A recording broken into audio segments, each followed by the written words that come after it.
good morning. Thank you, Miss G. Grabe! Dami. Dali ko kayo.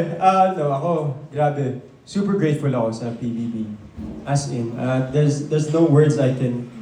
parang hindi ko kaya explain paano ako ka-thankful to PBB. Kasi inuwi ko talaga dito yung pangarap ko. I was in the UK for 7 years. Umuwi ako ng 2020 to come here. And para sa pangarap ko, for my career.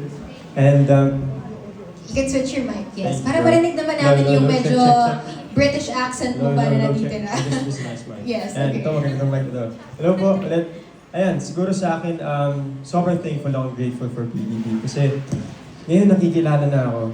Ngayon nakikita na ako.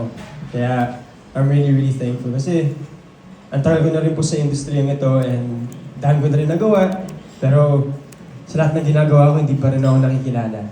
Kaya because of PBB, now people see me. Now people appreciate me for me, which is really nice. And kasi nasa labas ako, nagugulat ako whenever I'm in the mall or in the road. Everyone's gonna be like, uy, si Josh, oh. Si Josh from PBB. Kaya natutuwa ako na nakikilala nila ako sa pangalan ko, hindi lang sa pangalan ng character ko.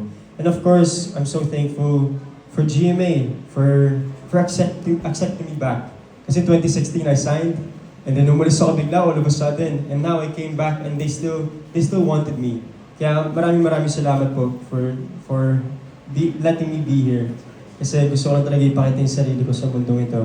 And be an inspiration to others na kahit anong mangyari sa buhay mo, everything happens for a reason at andito tayo lahat for a purpose. So, thank you GMA, thank you guys for being here.